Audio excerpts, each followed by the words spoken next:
I say comfort or growth. And it's Hmm. something that when big decisions are coming up, whether it's career related, personal related, even just things like how should I be spending my time, moving forward. I think about it. What's the decision that is comfortable and what is the decision that will lead me to grow?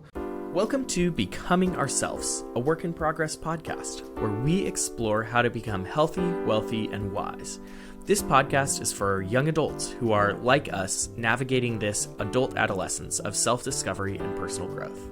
I'm Jesse Sigrist, and every week, my brother Joel and I will bring on guests to talk about new perspectives on living a fulfilling life and developing skills along the way. From overcoming obstacles to setting achievable goals, we explore topics that are relevant to all young adults who are discovering their place in the world. Maya Angelou defined success as liking yourself, liking what you do, and liking how you do it. We often feature guests to exemplify this success and lead lives that are healthy, wealthy, and wise. These guests will often have expertise in fields such as finance, relationships, careers, or mental and physical health. Our goal is to inspire and challenge both our listeners and each other to become the best versions of ourselves. Feel free to text us at 503-893-2664 to share your own experiences and be part of the conversation. We'll always reply.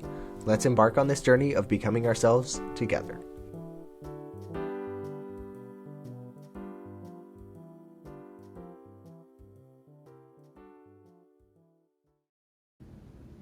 Hey, welcome to Becoming Ourselves podcast. We've got a really exciting guest today, Zach Walker, a friend of mine. Zach, thanks for being here.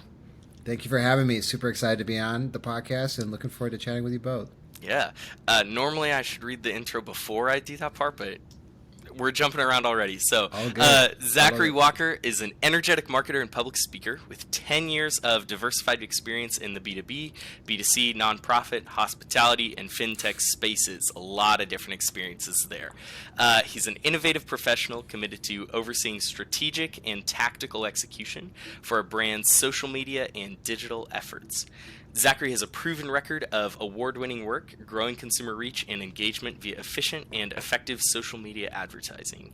And I know, Zach, you've worked on some cool brands. Do you want to just call some of those out here as we get started? Yeah, definitely. I've spent the majority of my career in the advertising industry, and for those unfamiliar, it's very, a client service related industry. So you often will work with different brands over a given year, and like any client relationship, you find a better fit, or sometimes a cheaper fit, or a more cost effective fit. You name it. So I've been really fortunate to work on like some really big brands, helping lead social media for them. So I've worked on brands like Oscar Mayer, Kool-Aid. I was the voice of Kool-Aid on Twitter. So this is back in the early 10s, but if you tweeted at Kool-Aid, I was probably the one responding. I've worked on Burt's Bees, Fireball Whiskey. A lot of late nights, getting a lot of stories, people tagging us, ripping shots at the bar, all that fun stuff. And then, I've worked on, challenger brands too, brands that are, working to establish themselves, in their respective categories, brands that most folks haven't heard of. Some are still around, some haven't made it. But it's been really great to work on a lot of like iconic CPG brands, as well as those other industries that you touched on. That's really cool, yeah. Man, how many people are tweeting at Kool-Aid late night versus like Fireball? Honestly, probably a few. I thankfully was not on late night for Kool-Aid like I was for Fireball Whiskey, but I would imagine there were plenty of college students that were tagging Kool-Aid, in their late night parties, or going out pregame and all that fun stuff. But it was iconic. We had a strategy where the Kool-Aid man only says "Oh yeah," and any tweets that we would put out could only say "Oh yeah." So we would say "Oh yeah" with like 4 H's, or we would do I guess that's for both words, but yeah, right. Any sort of combination. So really, we just try to play into that. So nothing groundbreaking, right? But it's very fun to be able to just respond to people and just see that reaction from them, and like, oh my god, the Kool-Aid man is tweeting at me, or responding to my DMs, or any of that fun stuff. I love it. That's so fun. Yeah, working in social is like you get to have that personality that I think comes through, like especially on a platform like Twitter, it comes through like really clearly. That's the fun of it, right? So that's Yep. that's where you get all the joys. It is, yeah, definitely a highlight. Yeah, cool. Okay, well, let's also talk about food. I know that food is something that you care about a lot. You know, in a past life have worked with food a lot. And so, what's a memorable meal you've eaten recently? What's something that you've been thinking about? That's a good one. So yeah, a little bit of context, right? Before I wanted to be a marketer, or before I became a marketer, I wanted to be a chef. Thought I was going to go to culinary school. Told my parents, I was like, don't even worry about traditional undergrad. Like, I'm going straight into culinary school, and then I'll go to undergrad and all that fun stuff. But thankfully, my parents were smart, and they said, "Why don't you work in a kitchen for a little bit before you fully commit to that profession and career path?" And I ended up working at one of the top restaurants in the world, thanks to the head chef's son at the time, or the head chef son and I were good friends. So he was kind enough to give me a shot to work in his kitchen, and spent some time there for a summer and realized I didn't want to work 13 to 15 hours in a kitchen like that. So now I truly enjoy food when I cook at home and when I get to dine out. So, I guess going back to your question, there are two meals that really stand out for me. One, I was in Montreal with my significant other last 4th of July, and that was actually the first time we've ever really traveled anywhere outside the United States during that time period, and highly recommend it if you're looking to switch things up. But there's a restaurant in Montreal called Joe Beef. It's a typical French restaurant, a lot of French-inspired meals, I guess French-Canadian, and everything from the food to the service was phenomenal. They have this iconic spaghetti lobster dish, and it's basically just a big plate of spaghetti, and it comes out with these two giant lobster claws and this sauce to die for that I still think about.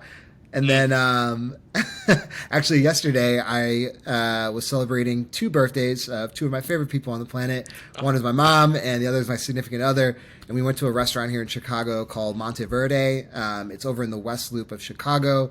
I think it's the best Italian restaurant in the city. The food is phenomenal. The service is also phenomenal. The bar program is amazing. They had a carrot Negroni on the menu, which I'd never heard of before. So anytime you put something like that on there, you got my attention. And the real, I guess, true test, it will be we're actually going to Italy in July for a destination wedding. And I'm very curious to see how Monteverde holds up to true Italian cuisine. So if you've been, or anyone that's listening has been, please send stuff, recommendations my way. I'm trying to build out a list. Oh, that's sweet. That's sweet. Man, you're going to Italy in July. Is it over the 4th again?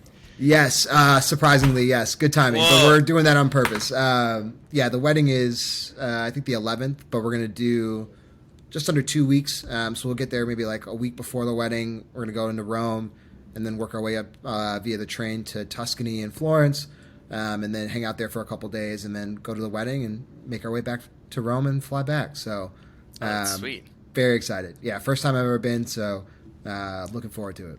Yeah, that's cool. Yeah, you'll have to let me know how it is, because Italy's on my list too, and haven't made the trip yet. But that's awesome. Yeah, it'll be great. I'll give you some good references and places to check out, and hopefully that'll be the spark. You can book that trip. Yeah, definitely. Man, speaking of traveling abroad over the 4th of July, I have only done that once. And Jesse, I think you were there, right? Yeah, Ireland. Yeah, Nice. We were in Ireland for the 4th of July. I don't know, what was that, 5 years ago? 5-6 years ago? 2017, I think, yeah. Okay, so 6 yeah. years ago now. And we had, it was, man, Jesse, how would you describe it? It was like a medieval-themed, experiential whole performance meal thing. It was in Birr Castle. We went to Birr Castle, and they had like this full, like, I don't know, they were dressed up in old-timey wear, and they brought out like wine and juice in flagons in wooden tankards and whatnot, and there's like lamb bread stew meat or whatever. And they didn't bring any silverware or anything. It was just like on a plate, and they're like, this is how they would have done it. And we kind of looked at each other. I was like, this is our 4th of July? What on earth is this? Like, at one point they like grabbed somebody and threw him in the dungeon. And good. Yep. It was It was an immersive experience. This was not just a meal. It was a themed meal. See, and my thoughts go to, I think of like medieval times where, you go and you get this like showmanship, a little bit of like, not role play, but you're in this performance, right? But that's taking it to a whole other historical level. Yes. And actually, I'm sure more cultural than what was probably wrestling medieval times combined. But Yeah. I love that. Yeah, that was quite a. And I remember, I asked our like tour guide. I was like, why do you guys go so hard for like the 4th of July? And he was like, "You're American, don't you go hard for St. Patrick's Day?" And I was like, "Touche, man. Okay, fair enough." But Yeah, that's cool. I would say they celebrated more than we do on the 4th of Really? July. Wow. They were just happy to have a pint, I guess. But, Any excuse to have a pint, right? yeah, seriously. Yeah, yeah, that was a I fun love one that. though. But That's awesome. yeah, man, that's cool. That's cool. Well, good luck on your trip to Italy this summer. I hope that Thank you. it does hold up to Monteverde, and I I'm hope sure it's going better to than surpass Monteverde. it. Yeah, I hope it's better. the Italians are going to be tweeting at me and telling me to shut up. So yeah, but no, Yeah. I'm expecting it to surpass that. Everything I've heard has been phenomenal. So really looking forward to it. That's cool. Thanks for listening. If you have any thoughts or questions, text us at 503-893-2664. Now, back to the show. We touched on this in the intro. You've worked in advertising for a long time. You've touched in a lot of different industries with that, right? And so working in some in the food, some in healthcare, some in like fintech, even in hospitality, like kind of unrelated industries you've Yes. worked in for a lot of that. When you start in a new industry, when you shift into a new industry, how do you approach that? What are the ways that you kind of want to get up to speed quickly, and kind of what are the questions that you're asking? What's the way that you approach that? Yeah, that's a good question. I don't think I've perfected it yet, but I think the mentality I try to take is, they say like be a sponge, right? Like just try to absorb as much information as you can. You're not going to remember it all. It's not always going to stick, but the hope is, right, that you'll remember the things that do have an impact in your role or this new industry that you're joining. But for me, I kind of just try to be straightforward with those questions, right? So it's something we do in the advertising industry where we're pitching a new piece of business or we're working with a prospective client and we're like, okay, tell us, like, what are the real challenges, right? What are the obstacles that your industry faces or that your company faces, so that we are aware, so that we can be good partners and help you address those challenges or those obstacles. I think you can frame it in a positive light too, right? Like, what is something unique or what is something that we can take advantage of or leverage within our industry or within our business, that'll really help either our clients, our customers, our company as a whole succeed. And then I think tying it back to being a sponge, right? Like something that I tried to do in my current role when I first started was coffee chats with not only my team members and my colleagues, but also from other departments. So in the advertising industry, you've got like a creative department, you've got production folks, you've got like account management. And then obviously content or social for my team, and really just try to like pick people's brains for like 15 minutes. Like, hey, you want to go get coffee? We can walk around the block. I just want to hear like some of your challenges, some of your frustrations. How can I be a resource? That type of mentality. But I think what's unique, and I think maybe this is that silver lining mentality, but I'd say over the last 3 years, a lot of people have switched roles, and whether that's because they wanted to find a better job or they wanted better compensation or maybe, layoffs, unfortunately, or something like that. You'd probably be surprised that a lot of folks, if you're joining a new company, even if it's in a new industry, there's probably folks that were in a similar boat as you. In my current role, for example, although I've been in the advertising industry before, I was previously in a cannabis related role, doing social media. So, for me, it was easy to get back into the advertising realm. But a lot of the folks that I worked with, maybe came from an in-house marketing firm where they were doing some sort of digital marketing or some sort of creative work. And now they were getting into an advertising industry, which was completely different experience for them. So I think, one, try and tap into your colleagues, be a nice person, meet them for coffee, meet them for drinks afterwards, whatever floats your boat. But just ask those questions. I think, something that I find really valuable for my team is, there are no dumb questions. There are no bad questions. It's, you want to set everybody up for success. And, if you work in a cross-functional way where if you're working with people in different disciplines or different, fields of their own work, their success is related to yours and vice versa. So I think, even the most self-serving person would probably want to help you get set up for success because their profitability or their success is somehow tied to yours. So So never feel afraid to ask those questions. Yeah. Yeah, it's self-serving for them to help you and to be like kind and generous with that information. Exactly. Yeah, that's kind of a roundabout perspective, but I like it. It is, and sometimes it's a little more complicated, right? But I think when you come at it from that perspective, or I guess think about it from a big picture perspective, I think that's when you win. Because if you're like, oh, I don't want people to think that I don't know what I'm doing, that's usually when you make a mistake or you miss something, and then people are like, does this person know what they're doing? And that opens up a whole other can of worms. But I think if you're coming from a place of humility or humbleness, I think that goes a really long way. Yeah. Yeah, definitely. And I think like people can see that shine through, right? People see like the heart behind it, that even if you're asking like some of those dumb questions sometimes, right? Like, or just uninformed, ignorant questions, right? It's like, no, I'm new to this. Like, I don't know how all this works. I don't know what questions that I should be asking. Like having that mentality of like, I'm learning. I'm Yep. trying to get up to speed. Like I'm not the expert here, and that's why I'm asking these questions. I think that shines through, and generally people that you're gonna be working with for a while, they should be kind enough to have some grace there and be willing to answer and try and get you up to speed. Yeah, and I think you hit on something really important too, right? Like lean into that. When I've interviewed for roles in the past, and if it's in a different industry, and they're like, you don't really have, we'll say, a ton of healthcare experience. You have some healthcare experience, or you've never done, you've never been in the music industry. Like lean into that and say, you're right, I haven't, but that means I can also bring a unique perspective from a different industry, and that may be beneficial because, you don't want the same culture of thought, you don't want the same problem-solving skills that everybody already has. You want to bring something new to the organization or new to your team. And I think when you go to it and say, hey, like, I may not be thinking about it the way you are, but I also may be thinking about something that you're not. And I think that's a really powerful mentality to have. Yeah, that's a good call out. I really like how you also mentioned, this audience is ideally, or our target audience is young adults getting into the profession, right? And so a lot of kind of imposter syndrome, imposter phenomenon we're dealing with. I don't know anything. I don't know that I belong in this industry, right? And so I like how you point out, a lot of people in the last 3 years have moved jobs, moved industries. They probably also feel this kind of, I don't quite belong here. I'm not, I don't know why I'm in this industry yet either. And I think that's a really good point there. One of the things you're kind of talking about here is just getting into a new job and making these connections and everything. How do you think about marketing? How do you think about, networking? How do you think about networking? How do you think about building these strong relationships quickly with the new coworkers and everything? Yeah, that's a really good question, Jesse. So for me, I think part of it is I'm extroverted. I'm also introverted. I like my alone time. I like to do things on my own.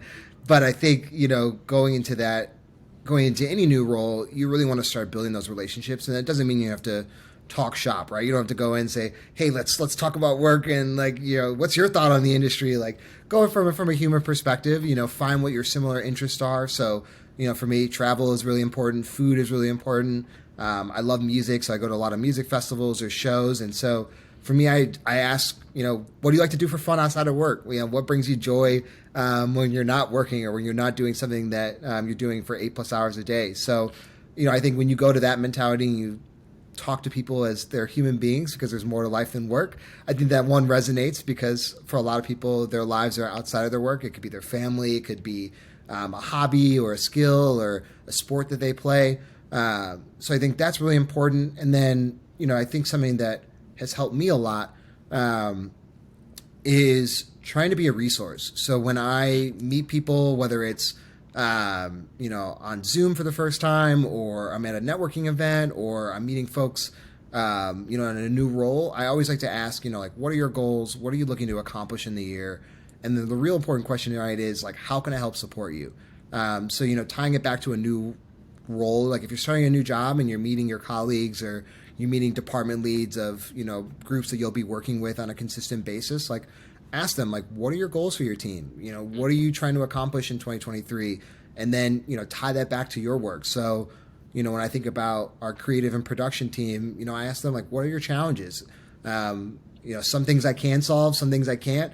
But I hear you, and I'm going to try and do my best to help alleviate that because, like we said earlier, we all win in that regard. So I think that's always really a helpful mentality. And sometimes, there may not be anything. I'll say that I probably ask that question, how can I be a resource? And sometimes people have something very clear, like, I'm looking for a new job. I appreciate if you can just keep an eye out for anything that's in this type of role. Sometimes it's like, I don't know right now. But, I think even if they don't have an answer, they know subconsciously that you are trying to help them, or you do want to be a friend, or you do want to be a resource. And I think that goes a really long way. I've told this story before, but I've had my first job in the cannabis industry. I've worked 2 separate roles. I went like agency life, cannabis industry, agency life, cannabis industry. Now I'm back in the agency life. And that first stint, I left an agency role. I thought I found what I wanted to do. And I was just driving in Chicago on a summer day, and somebody called me, and I was like, I don't know who this is. So I answered the phone, and it was the CEO of a sister agency of ours at the time. He was like, hey, man, like, how's it going? Just wanted to like see how you're doing. I was like, oh, I'm doing well, not working right now. It's summer in Chicago, so it's always great to be out and about. And he literally was like, well, I just got done meeting with a client of mine, and they're looking for somebody for a social media management role. And I immediately thought of you, and he literally said, I think this will be the best job you've ever had. And so right then and there, I'm like, all right, you got my attention. Why not? Yeah. If somebody's saying that. And it ended up being one of the best roles I had up until that point, where I got into an industry that I truly was passionate about. Work didn't feel like work. I got to do a lot of really cool stuff.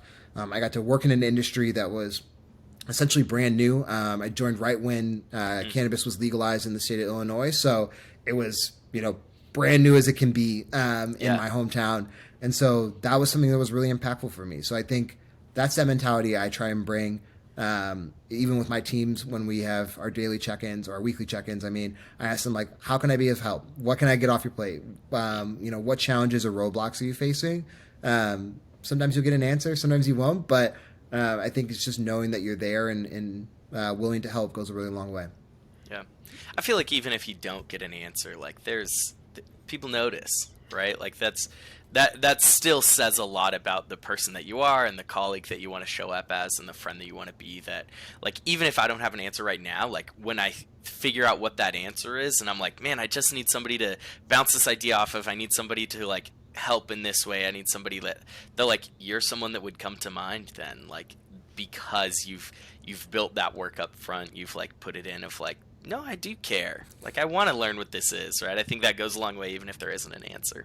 Yep. And in that same vein, it's, I like to think about it. I love to see people succeed. The pie is big enough. There's enough money to go around. There's enough accolades to go around. So, I want my friends to succeed. I want my colleagues to succeed. I want people I meet randomly once. I want them to succeed because it's not directly impacting me. And, I think we all win when we're in a better place than we were previously. So, yeah, I think that's definitely the right approach.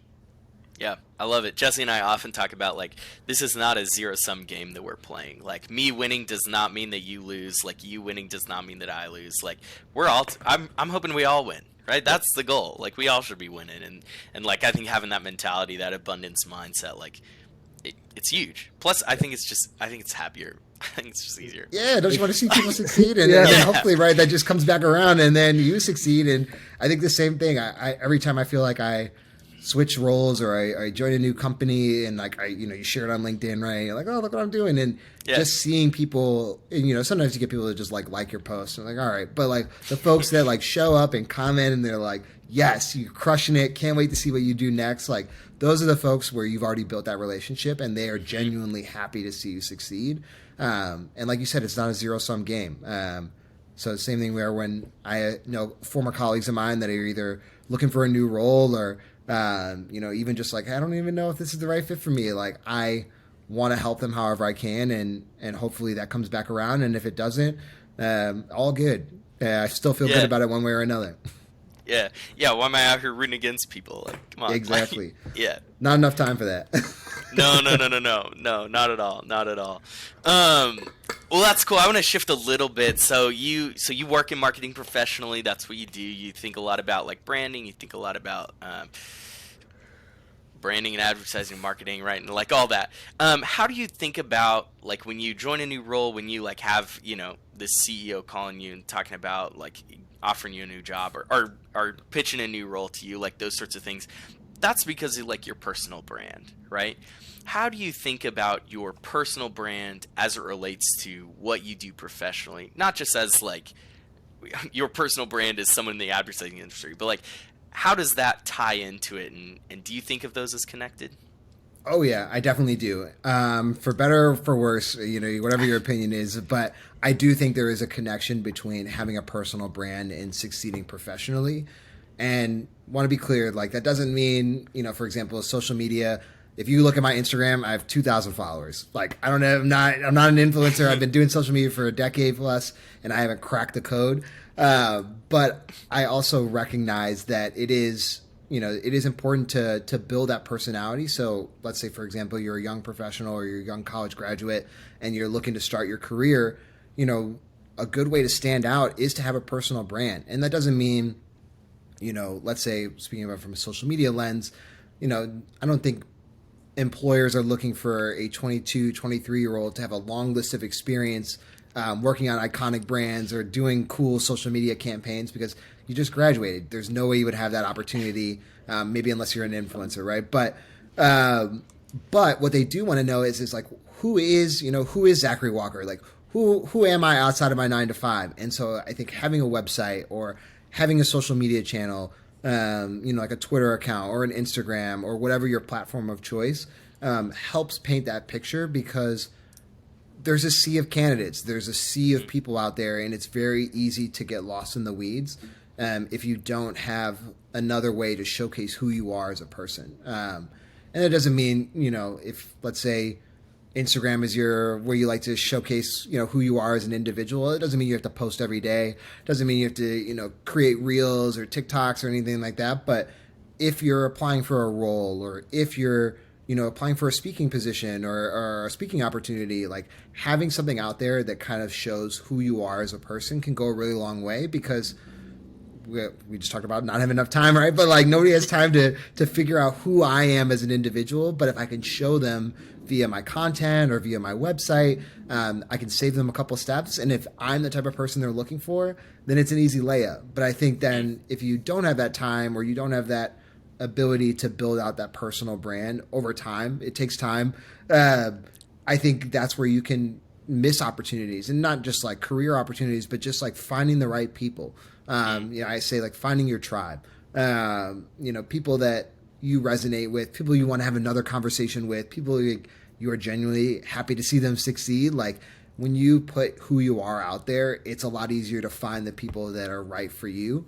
And I think that is of huge value, but I think it's also a long-term game too. Like I'll say like the last few weeks have been really great for me in terms of content I've been putting out. I feel like people have been sharing my content. I've been writing on my website for years. And so like it is that snowball, it is that drip effect where like that tipping point, right? Like eventually something happens and you're like, am I doing anything different? And it's like, no, I don't think so. It's just, I think things are you start making the right decisions over and over again. And then eventually you start to see a more significant impact. So I'd say start now. Doesn't mean you have to be perfect, but I think having a personal brand can help you find that right role, can help you find the right people that you want to spend time with or engage with online. And I think that makes life so much more fulfilling. Yeah. Plus, I think it like gives purpose to showing up online, right? Like when you found people that you care about online, like when you found like a tribe that you want to like be connected in, like if you're getting on Instagram and you're like, oh, I care about the people that I'm seeing.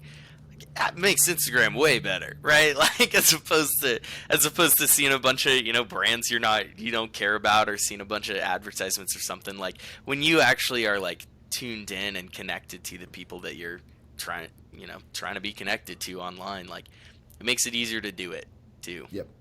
And being authentic is huge. I think I'm a huge fan of being authentic, and I think that's a blanket statement. But what I mean by that is like, be your truest self that you can be without it negatively impacting either your personal life, your professional life, whatever. We don't show up 100% who I am at work every day. It's close. But when I have that mentality, then I know like I can show up to work as who I am or as close to as who I am. And that is a freeing feeling, and it lets me focus more on the work that I'm doing, or it lets me spend time with people that I truly enjoy spending time with, not just surface level. We like the same sports team, or we go out to the same bars or restaurants. Like, it is more than that surface level. So I think in that same boat, as you build your personal brand, make sure it's authentic. You don't have to put all your interests out there, but put the ones that you think like, oh, I want people to know that I am into travel, or I'm into, running marathons, or whatever your thing is. It's a really great way to stand out, but also to make sure that you're finding the people that you align with, whether it's your values, your goals, or your passions. Yeah, man, I love that. I feel like kind of like small talk isn't really small talk if it's something you're really passionate about. And I feel like just showing up like as yourself lets you shine. It puts forth your best foot. And it's super easy to be like, oh no, I have to be this perfect, like fit in this box that I think I'm supposed to be in, which pretty much nobody fits in. And so instead, like letting everybody let their true colors shine through and their best self shine through. I mean, I think shine is the word there. It's the key word. And no, you're absolutely right, Jesse. And I think too, like, that's when you're your authentic self and you're able to show up the way you want to show up, that speaks volumes. And I think, you kind of talking about interest, right? Like, if you know that I'm into travel, and it sounds like we're all into travel, right? Like, we connect on a deeper level. Like, oh man, I love talking to Jesse and Joel about, their trip to Ireland. And then I'm telling them about my trip to Italy and like what that's going to look like. That creates those bonds where it extends outside of, your 9 to 5, or it extends outside of, just hanging out with friends. So yeah, I think take those moments and shine, and find folks that are, I guess, shining also. Yeah, it's cool, man. People that like genuinely like their passion is the weather. Man, they really got screwed over with the way that we think about small talk in this society. Yes. But yeah, that's why they gotta, I'm into meteorology, right? Not just the weather. Yeah. Right. Gotta make that distinction. Right. Because, like, man, I bet there's people that love talking about, like, man, it's been a really cold April. We had snow last week. Like, man, now it just feels like filler. That's poor. I feel bad for them. That is actually got to be one of my favorite things to find, is somebody who's absurdly passionate about something that feels very day to day. And they're like, no, actually, this is the most interesting thing. It's like, oh, tell me more about this. Why is the weather like this, or whatever? Yes, I think we did in our agency, we had like a public speaking, not class, but like we had somebody come in and like help people get better and more comfortable speaking in front of an audience.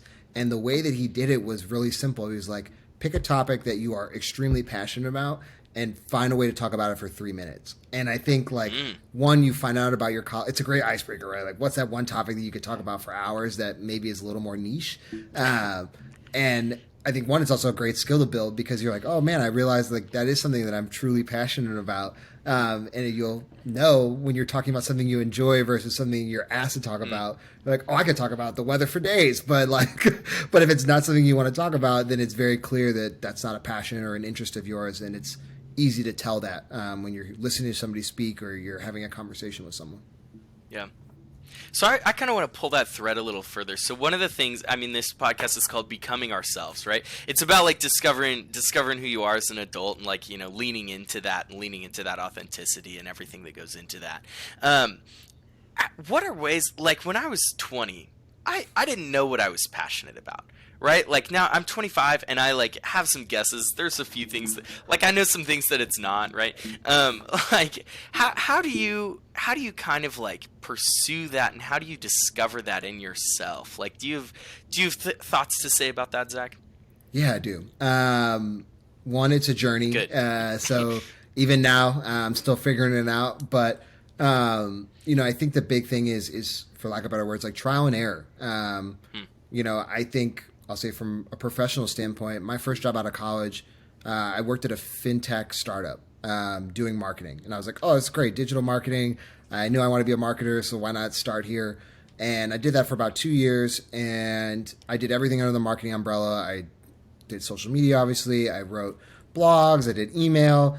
And I realized that I liked marketing, but I realized that I also didn't like B2B marketing at the time. and specifically selling to banks and financial institutions. So I wouldn't have known that unless I had gotten into it. And then I think on the flip side, and it could be a positive thing too, when I was looking for a new role after that fintech role, I talked with a lot of people. I worked in a co-working space, so I talked with a lot of people from different companies, and I was like, hey, I'm going to be starting something new. I don't know what. Like, what would you recommend I explore? And almost everybody told me, do not go into the advertising industry. Like, you will not like it. Don't do it. And I was like, okay, like, whatever. Like, I appreciate you sharing your insights and your perspective. And now it doesn't mean that the advertising industry has been phenomenal, but it's been very good for me, and I've really enjoyed it. And when I got that first role in the advertising industry, I was like, oh man, I'm crushing it. I'm doing a great job. I love the work that I'm doing. I'm seeing actionable results in my work. And then I'm also getting that recognition from my boss, my colleagues, our leadership team, our clients, you name it. So it was a lot of trial and error. From that same professional lens, like I had a job where I joined a role during the pandemic and I ended up quitting 2 months in. First I was like, I don't see myself here for a year. Then it was like, I don't see myself here for 6 months. And then it was like, I got to get out of here. And nothing against the company, nothing against my manager. It just wasn't the right role for me. And I leaned into that notion of like, hey, I know something's not right. So let me pull myself out of that situation so that hopefully it's the best for all parties moving forward. And I think it was. One, it was a learning experience because I was like, all right, I know what I don't like. And I know what I'm not looking for in a professional role. But then it also gave me that confidence to know that, one, it's okay. But two, to trust myself and my intuition. Doesn't mean I'm always right, but lean into it when I can. And that helped guide me. And then I think same thing personally too, like recognizing that you aren't going to figure it out right away. I mean, you see those tweets all the time or those like articles like here are the billionaires and like when they first became a billionaire and it's like they're in their 40s, their 50s, maybe their mid 30s, something like that. And so Warren that to me Buffett also was like says, 67 or something. Yeah, it's crazy. The majority of his Warren Buffett's net worth has been after, I'll say age 60. Like the majority of it has been, in the last 30 years and not the first 60 or whatever. So, I think just recognizing and being okay with that and saying like I'm gonna fall short sometimes, but I'm also gonna succeed. I think when you give yourself that grace and that space to figure it out, it usually works out. But I think when you're like, oh man, I had a plan at 30, I was gonna do this, and this, and life happens. A global pandemic can happen. Anything can happen. So I think when you give yourself that opportunity and that flexibility to say like, here's the goal. But if I don't hit it right then and there, that doesn't mean I failed. It doesn't mean I can't succeed in the future. It just means I have to evaluate what worked, what didn't, and what do I need to do differently to hopefully achieve that goal. I love that. Yeah. Joel, what's that one Stoic philosophy thing? It's like the obstacle is the way, or like the obstacle is the way forward. It's exactly that the obstacle is the way. Yeah. Yeah, like the obstacle is the path. Yeah, that's the journey. Yep. Yeah. 100%. Yeah, exactly. That what stands in the way becomes the way. Yeah. Yeah. No, that's cool, Jesse. I'm a huge that one fan of that. Stoic philosophy thing. Yeah. Yeah. I started that sentence and I couldn't think of the word stoic. I was like, we'll see how this goes. I was picking up what you were throwing down. I'm so glad. Yeah, But man, it's you got true. it. Yeah, I say something similar. I say comfort or growth, and it's something that when big decisions are coming up, whether it's career related, personal related, even just things like how should I be spending my time, moving forward. It's I think about it. What's the decision that is comfortable, and what is the decision that will lead me to grow? And usually I try and go with the decision that's going to lead me to grow because that's usually the right one to make. So I think in that same mentality, not being afraid of the obstacles, not being afraid of the journey, and leaning into that, I think is the right mentality. So yeah, I have it written down here somewhere, but it's something I lean on a lot. Yeah, there's a like movie it. called I think it's called The Half of It. It came out, Okay. I don't know, 5 years ago. It's some high school drama, romance movie. Love it. But it has this one line that stuck with me for years. It's like, is this your boldest stroke? Or like, what is your boldest stroke? And it's talking about painting, but it's really talking about like, it's a metaphor for more. And Is it talking about painting? Yeah. Or is it about life, right? Yeah. Right. And so I think about that all the time. Like, wow, that's actually, I love it. Yeah, No, that's great. cool. The one that I come back to, one of them is actually from We Bought a Zoo, that like Matt Damon movie from like forever ago. That was he talked about you only need 10 seconds of courage, and if you have 10 seconds of courage, then you've gotten through the hard part, and now you're just in it, and now you just have to like you're there, and you gotta make it work. And I think about that when I'm like calling somebody new or like pitching somebody on like a project or something. I'm like, all right, I'm kind of nervous about this. This is kind of scaring me. But if I have 10 seconds of courage, then I'm on the phone. Like when I'm on the phone, I can't back out, right? Like then we're just talking, right? Or like then I'm like writing the email. Once I'm writing it, like I'm not gonna back out. And it just takes like it's the hardest thing to start. And then like once you're into it, like it's like that snowball thing. Like once you're into it, it can pick up speed and it gets easier and easier. But Yeah, rip that metaphorical Band-Aid off. That's what I've been telling my team, Yeah. and I appreciate them for doing it for me because sometimes I don't want to. So that's how I know I'm still human. I got a ways to go where I'm like, oh, I really don't want to open that email, or like there's definitely something else I could be doing with my time. But to your point, it's like, get those 10 seconds of courage, send that email, make that phone call, reach out to somebody who you thought you should reach out to but never did, and it usually ends up working out. Yeah. Yeah, and like you're saying, you don't always want to do that. That's why it's important to have good accountability around you. Like surround yourself with good people. Coming back to that idea of like the tribe and like the idea of like find the people that support you, find the people that like care about you and get you, and you're able to like really share those like passions and goals with them because they're the ones who are able to say like, hey, it's been a while since you like, and they're the ones who are able to see that and able to call that out and help you to come back and do rip that metaphorical Band-Aid off, take that 10 seconds and like actually do it, right? Like make sure that this is the boldest stroke. Mm-hmm. I love it. Yeah. Cool. Well, we've gotten woefully off script compared to where I love it that we're vibing. I know. I'm kind of enjoying this. Jesse, you got any questions in here you want to jump back into? Kind of pull anything that we planned about? Talk to Zach about beforehand. Let's see. Well, I'm about to graduate college, right? Getting into the workforce. What's a piece of advice you'd give to me or someone in my shoes? Kind of on this precipice, about to step out into the workforce, about to leave kind of the comfort of a dorm room and the training wheels I like to call college. No, that's a good one. Yeah. One, congrats. Thank you. Super exciting. It's almost similar to that conversation about, being authentic and being yourself. I think, something for me, and kind of when I talked about my first career or my first job out of college, be open to, hey, I have this vision in my mind of what I want to do and who I am, and it may not come true right away. When I was in college, I majored in international business with an emphasis in marketing. And I was like, I've taken a bunch of foreign languages. I was taking Mandarin at the time. So I was like, I'm going to work for a multinational company in China and it'll be great. I'll do marketing for like Pepsi in China or something like that. Right. Crazy that those jobs are not just out there ready to be picked. Right. So, that was first that little like, okay, I got to figure this out. And maybe my dream is not happening right away, but also, that doesn't mean that's not possible. Something that can happen 5 years, 10 years down the line. So I think, one, be open to that. Recognize that just because what you have envisioned for your life, your career, just because it doesn't start or it doesn't happen right away doesn't mean that you failed or that you won't achieve it.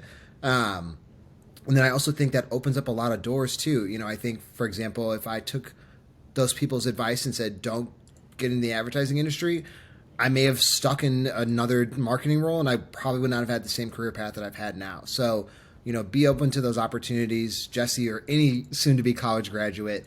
And then I think, too, just be comfortable being uncomfortable.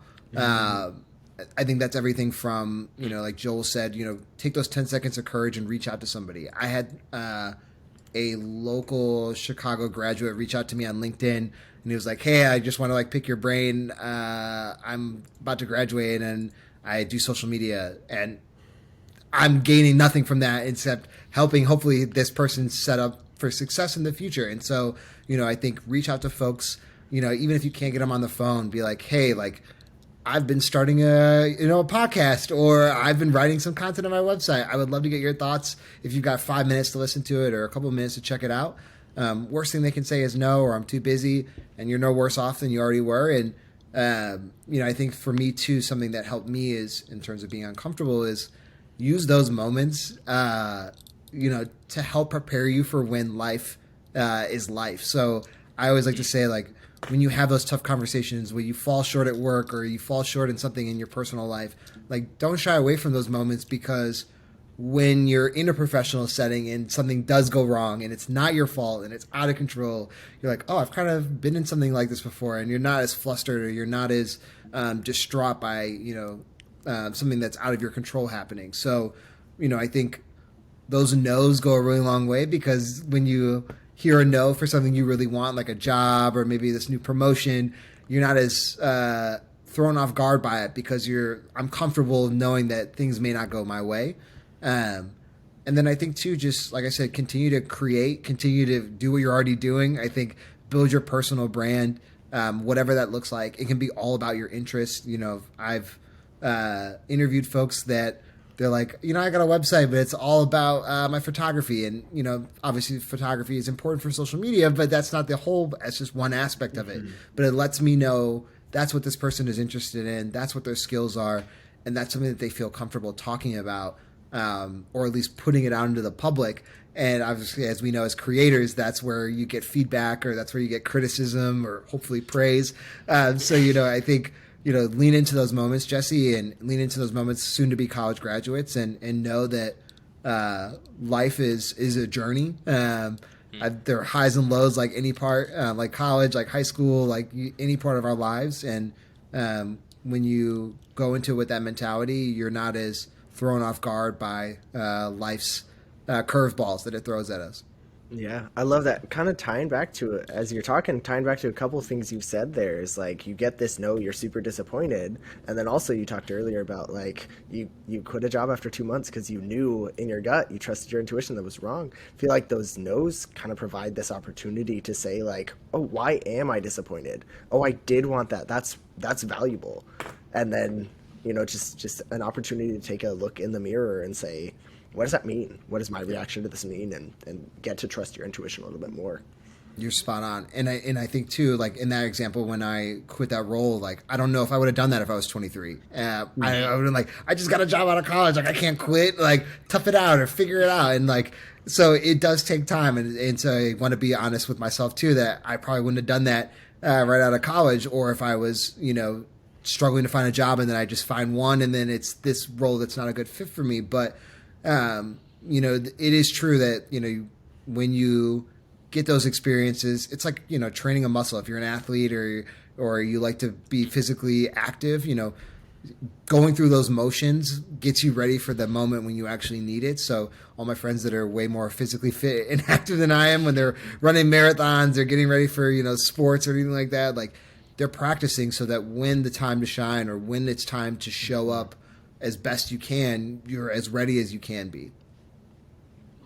And also, it doesn't just take one exercise, right? Like, you don't get fit from going to the gym once, right? Like, you don't build that muscle of like dealing with, hard conversations better from one hard conversation, right? Like, it takes a lot of reps, and it's okay that, like, I get rejected a lot. Like, a lot of people get rejected a lot, right? Yeah, like, that's common, right? And so I think, like, going into that and knowing that, like, the first time I got rejected, like, in like a professional context, really sucked. Like, I was really disappointed. And now, like, I get rejected a lot more than I used to, and I'm less hurt about it. Like, it doesn't bother me as much. It still is, like, there's still a little bit of a pain there. Stings, there's a bite to it. Yeah, but you're human. You want to feel accepted and valued. But yeah, you're right. When I think about it from a professional lens, sure, there have been jobs where I applied and I didn't get it, and I was like, damn, I really wanted that. But then, yeah, you're right. The majority of those are just like, oh, it'd be cool if I got this job, or this seems like it could be a good fit. And sometimes you get those emails or those phone calls, and you just keep it moving. Yep. Yeah. No, that's cool. I appreciate you kind of reflecting on that. what's kind of like, this again is not really on topic, but is kind of related to this. As you like were first getting into your career and kind of going through some of these different jobs and discovering like, okay, advertising is like the way that I want to go, and then even, you know, making some moves from there.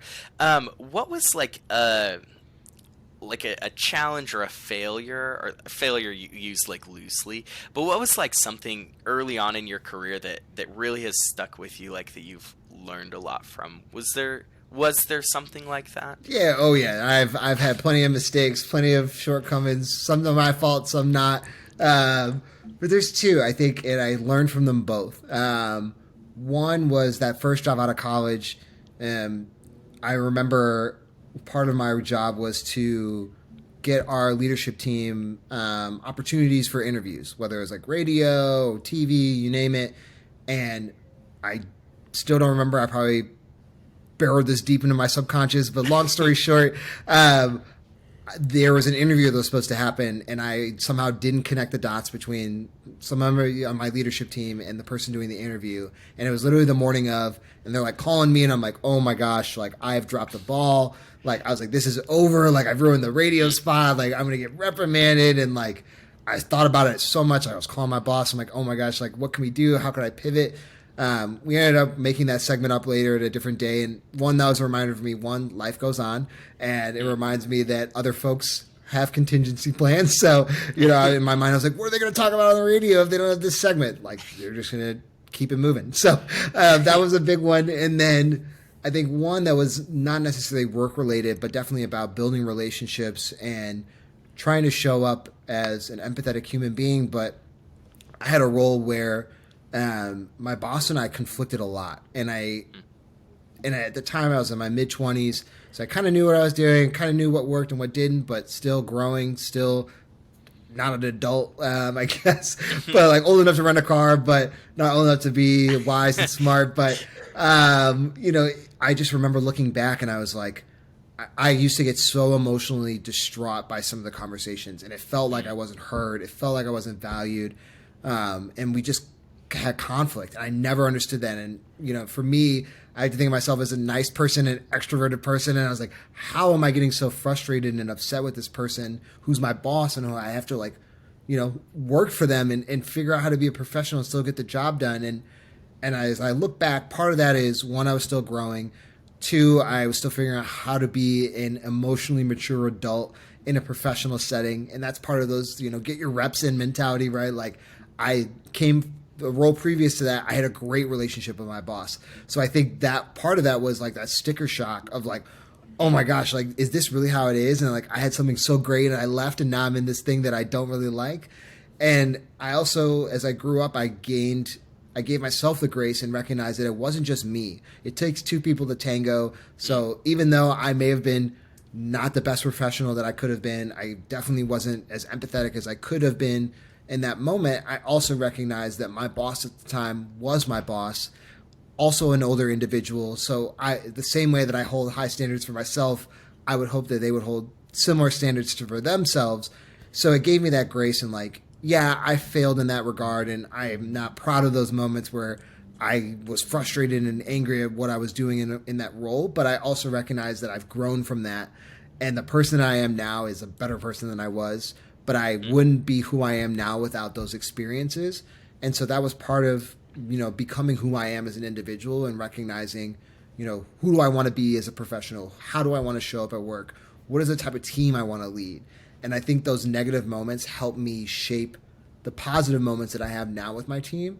And so that's been really huge for me. And I think that's been something that I've been really grateful for when I chat with my team now and I go, they give me good feedback and they're like, really appreciate you being the manager who you are. And it doesn't mean I'm perfect, but it means I hopefully am showing up the way that they need me to. And that's really fulfilling. That's cool. Yeah. Thanks for sharing. Yeah, I mean, I think it can be, especially when there's like a tough relationship with a boss, like those are tough relationships. Like those are things that, especially because like your job is kind of dominated by your boss a lot of the time. And like if you have a difficult boss for whatever reason, right? Maybe it's not because they're a difficult person. Maybe it's because they're very different from you, or whatever it is, right? Like two good people can be in a bad relationship together, right? Like, and so when you have those tough relationships, that's tough. Like that can be so dominating. So I think it's cool that you've learned from that and been able to like come out from that as now leading your own team and kind of like this, being able to reflect on that and being able to show up with your own team in different ways because of that. I think that's cool. Yeah, it's that growth mentality, that growth mindset. Being open to knowing that, I do a daily mantra every day when I stretch in the morning, and I say, like, I'm proud of the person who I am now, but also who the person I will be in the future. And I think that has been really helpful for me to recognize, like, the growth that I've had, even in the last 3 years, even in the last 5 years. I think thinking about it from the pandemic's perspective, like, that was a really eye-opening moment for me when I really was like, what do I want my work life to be? Like, I have this opportunity to kind of reset and go, how do I want to show up for work? Like, I truly enjoy the work that I do, but it doesn't mean I want to work 60-hour weeks. Like, there is a balance, and I need to find that. And I think when you're open to that, you can hopefully benefit from that. And that doesn't necessarily mean that nobody else can. I think when I think about it from my own role now, if my team needs me to do something after hours, I'll do it. But I don't want that to be the precedent that I set for my team. And I also don't want them to feel like that they have to work late, because I'm not doing that unless it's absolutely necessary. And I don't want that to be the case for my team, whether I'm here long term or whether they go to another role in a new industry or a new company. I want them to hopefully be set up for success after we part ways. Yep. I love that. Just kind of on the topic of leadership, you obviously have had the opportunity recently as a leader, formally in your job to do a lot of leading, right? But how can people who aren't in formal leadership develop those leadership skills? Oh, that's a good question. So I think there's a few things. But I think the common thread is to create those opportunities when you can. So, I'll speak about it from my professional sense. Our agency, which is the Motion Agency, we're a PR agency, probably should have given a little bit of context there, but this advertising agency that I'm a part of, we have these committees with each different purposes. So we have like a DE&I committee, we have a culture committee, which is more, that fun stuff, happy hours, cool team outings, fun stuff like that. And we also have like a wellness committee. And within each of those committees, and I'm a part of a few of them, there are clear, junior employees that maybe are not managing somebody in their 9 to 5, but have risen their hand, or metaphorically risen their hand, and said, like, I want to get involved. How can I help? So I think in that same mentality, like, that's something I always preach to my team. Like, go into any role, whether it's your first job in college or out of college, or it's your 9th job out of college. Like, if you go into it, it's like, how can I help? How can I jump in? How can I help support you? That goes a really long way. So I think if you're in a new role and you're just out of college and you're like, I'm not managing anybody, how do I be a leader? Raise your hand. If it's, a small project or a big initiative or even a committee that's not doing the actual work that you're hired for, find ways to raise your hand. Now, there may not be opportunities, right, when out of college. That wasn't necessarily for me. But I think I would say find opportunities outside of your 9 to 5 that will give you that opportunity. So, for me, I started a consulting business. I was doing some social media for a former colleague of mine. He owned like a restaurant chain here in Chicago. And he was like, I just need somebody to help do social media for me. And that kind of morphed into not just capturing content, but then he started asking me, like, I need your insights as to how you would approach a campaign, or how would you help market my business? And that to me was, those leadership skills, or maybe it's more ownership, right? Where, this person is specifically relying on you to deliver something or to share your insights. So I think find ways to do that. Volunteer. I was part of a nonprofit back in 2020 for about 2 years. It started as like, hey, they needed help with social media. They kind of learned a little bit more about my background, my passions, and that's why, once again, it's great to have a personal brand, because they could see on my website who I am and what I believe in. And and then that morphed into a role on their board of directors, and then life happens, and I ended up being the interim president for about 6 months, and wasn't expecting it. Never thought I was going to be doing that. And sometimes life happens, and you have to jump in and take those opportunities. So I think any ways you can get involved, not only will you grow your network, which will hopefully give you opportunities to meet other folks, they'll give you those leadership opportunities. But then also, I guess on the last end too, is if those volunteer roles aren't available, or if you're very busy doing something else, just find ways to create. So, whether you're creating a podcast, I write a lot of content on my website. I think those give me those opportunities for leadership or ownership of what I do. And I think those are those moments where you build those muscles so that when you do have a leadership opportunity in your 9 to 5, you're like, oh yeah, I do this for myself, or I do this for my clients, or I helped a friend, launch their business. So I think any ways you can just get involved, find ways to raise your hand. You don't have to manage somebody to have leadership skills. You'll grow those over time. And I think, even if you're working on a group project, like raise your hand and say, hey, I'm cool taking lead. Like, how can I help coordinate stuff? Because then when those moments to shine and they need a real leader in place, you're ready to go. Yeah, I love that. Kind of makes me think of like a metaphor of like minor league at-bats or something, if the professional world is the major leagues, which it's not always, but yes, sometimes. Managing somebody 9 to 5, if that's the goal, coach a little league baseball team for 3 weeks or whatever the season runs or whatever, Yep. Get those little moments where and you can talk about those, right? When you're, let's say you're, we just had some PR and advertising college students that came to our office to visit, and they basically just wanted to learn what it's like to be in the advertising industry. And almost all of them had some sort of job in college where they were doing social media or PR work.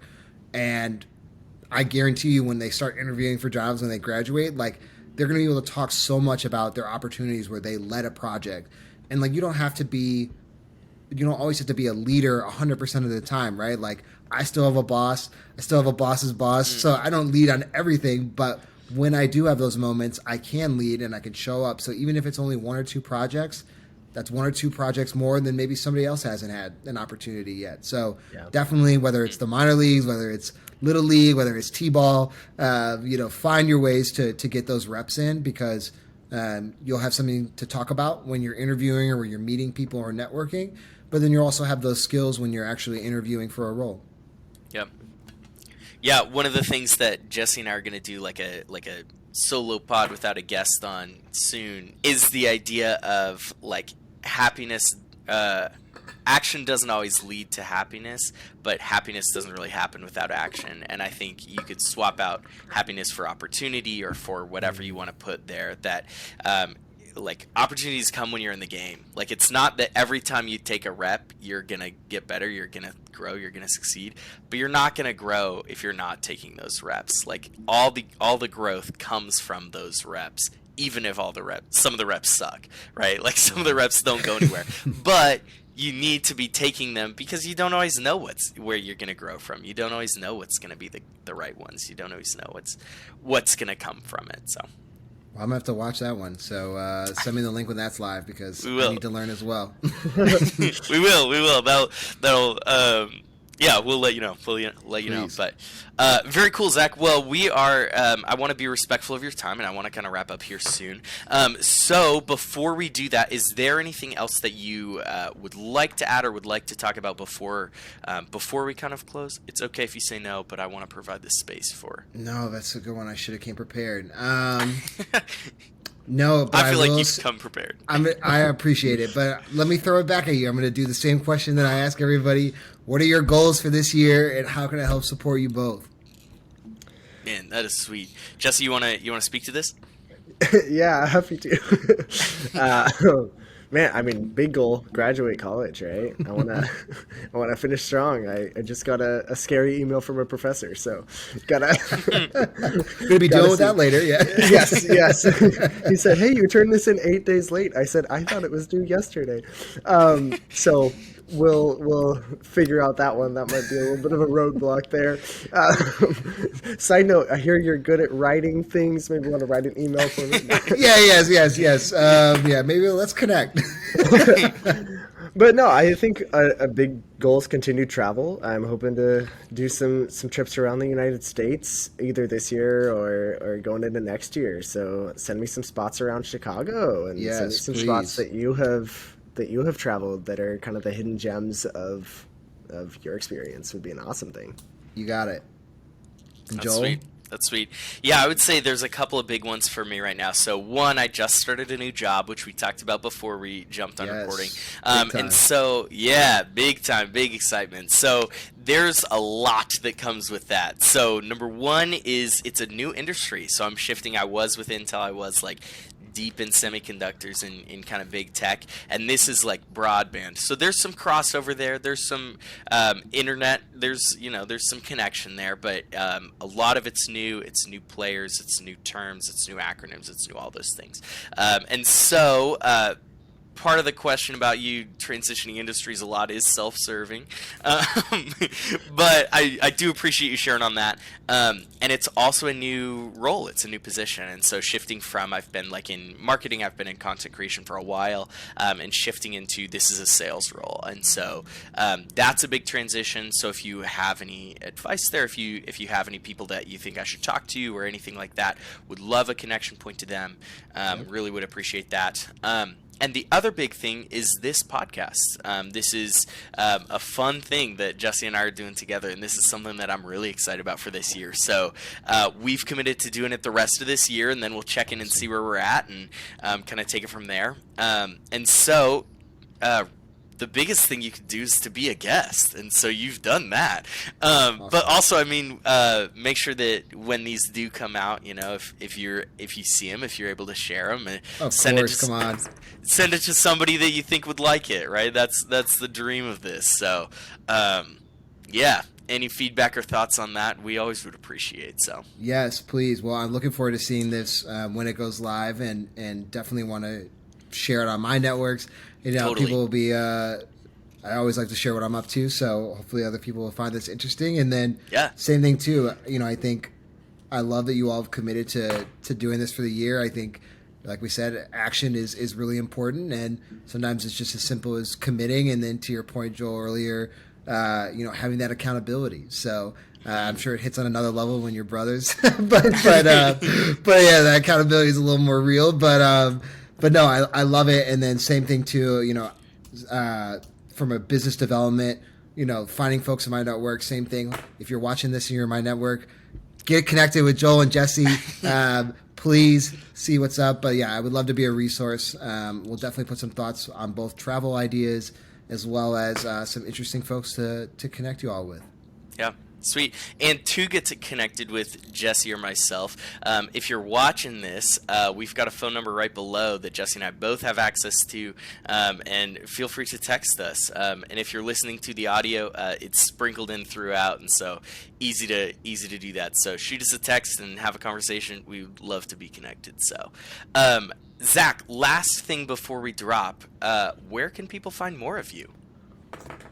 Yeah, I'm on the internet, but no, you can find a lot of my writing. I write about content, social media, brands, cool campaigns on my website. It's www.walkerzach.com. And then I'm also on Twitter. I'm on LinkedIn. All my social profiles are on my website. And I can share them with you all, so you can put them in the description notes and all that fun stuff. But yeah, would love to get connected on social. Please reach out. Always love to chat. Meet interesting folks doing cool things is always on my radar. And I love feedback. So let me know your thoughts. Sweet. Yeah, we definitely will have all those linked below, linked in the description and all of that. I can personally vouch. Zach's a great guy to talk to. So if anybody's out there on the fence about it, take that 10 seconds of courage. Shoot Zach an email. Shoot him a DM on Twitter, on LinkedIn. It'll be worth your time. And the worst that he can say is no. So that's which who knows. That is true. That is true. But I try not to say no often. But yes. Yeah. If anything, it'll be I'm a little busy, but always welcome those messages. So yes, thank you. Totally sweet. Thanks for having me on. Yeah. Zach, thanks for coming on. I really enjoyed this, and this is going to be a great episode.